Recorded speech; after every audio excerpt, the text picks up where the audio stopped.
যাই হোক, আপনারা হয়তো পরিস্থিতি মনে করতে হয়তো আমি দুষ্টামি করতেছি, আপনারা পরিস্থিতিটা এরকম হবে এটা হয়তো বুঝতে পারেন নাই। আমি তো প্রত্যেকের চাকরিতে রাখার সময় বলছি যে চায়নাতে নিয়ে আসবো, বলছি না? বলছেন ওয়ান বাই ওয়ান ভিডিও কলে ইন্টারভিউ নিচ্ছি, বলছি না যে চায়নায় আসতে দিবে নাকি ফ্যামিলি থেকে? বলছেন কিছু কষ্ট পাইতে হইলে তো কিছু কষ্ট করতে হয়, কিন্তু জানের নিরাপত্তার ক্ষেত্রে আমি এই রিস্ক নিতে পারবো না আপনাদের এই বিষয়ে। হ্যাঁ, জীবন নিরাপত্তা কষ্ট যদি এমন হইতো যে 12 ঘন্টা জায়গায় 13 ঘন্টা কাজ করতে হইব, সেটা যদি মানে এমন যে কোন অবস্থায় যদি জিপ লাগিয়ে দিয়ে আগুন লাগিয়ে দেয়, এই কথা যেহেতু তারা বলছে, তার মানে তাদের ভিতরে আর মানুষ সুযোগ নাই। আপনাদেরকে অনেক কষ্ট দিতে হবে। এখন আপনারা যদি চান একটু কষ্ট করে থাকতে, তাহলে এখানে কয়জন আছেন এখন উপস্থিত? 29 জন চলে গেছে। নবীন ফ্যাশনের ফ্যাক্টরিতে গিয়ে জয়েন করতে পারেন।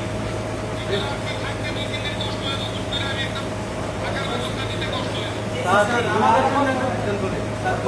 পরে আমাদেরকে বলেন যে 2 দিন পরে আপনি অসুস্থ জয়েন করে দিতে পারবেন।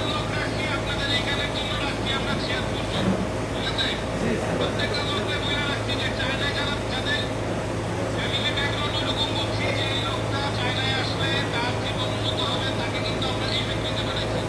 আর যারা বলছে মার্কেটিং সম্বন্ধে বুঝি, এটা বুঝি, সেটা বুঝি, এটা বুঝি, প্রিভিয়াসলি কাপড়ের কাজ করে আসছে, তাদেরকে আমরা দিচ্ছি নবীন ফ্যাশনে। আপনারা দেখছেন না? নিচে কখন বুঝছেন না? অফিসার আছে কে কে এখানে? আর কে আছে? বলে দেন 5 মিনিট।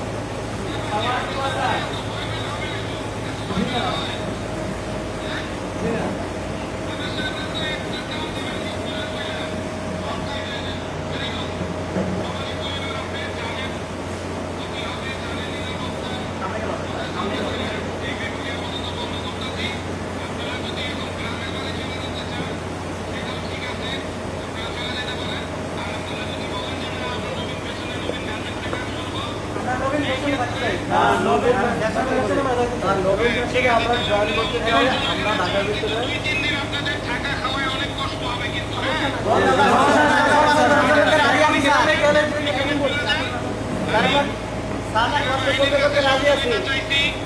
স্যার কষ্ট সহ্য করতে রাজি আছি। সহযোগিতা চাইছি, পাশাপাশি ইসের কাছেও সহযোগিতা চাইছি, পুলিশের কাছেও সহযোগিতা চাইছি।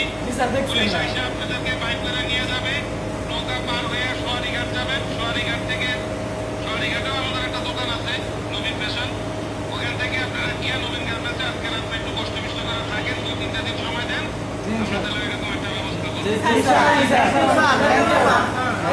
কিন্তু আমি কিন্তু আপনাদেরকে প্রথমেই বলে রাখছি, এইখানে কিন্তু আমাদের উপরে ওদের কিন্তু হামলা টামলা করতে পারে, আপনারা কি সাহসী কিনা সেটাই হচ্ছে সাহসী, তাহলে এখানে পাঠাইছি। এখন আপনাদের সাহস যে কোথায় গেল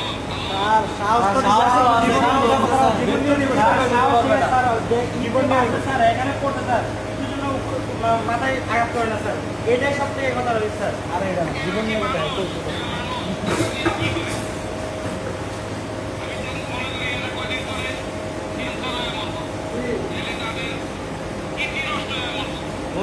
মানুষের উপরে যে জুলুম গুলো করলো, এক একটা এলাকা থেকে আসতেন আপনারা, এক একজন এই যে আজকে একটা কষ্ট তারা দিল, প্রত্যেকটা লোকের চেহারা নষ্ট হয়ে গেছে।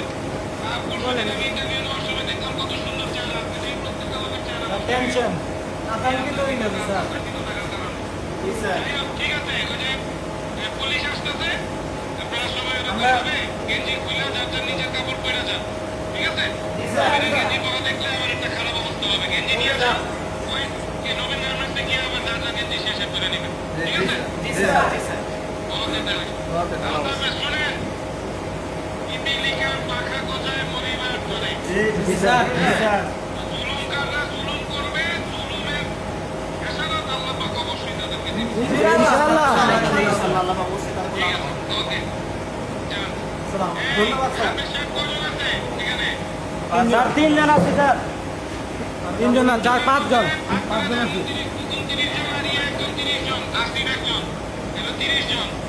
দশজন করে টিম করেন, আমির সাহেব হলো হাবের সাহেব। ঠিক আছে?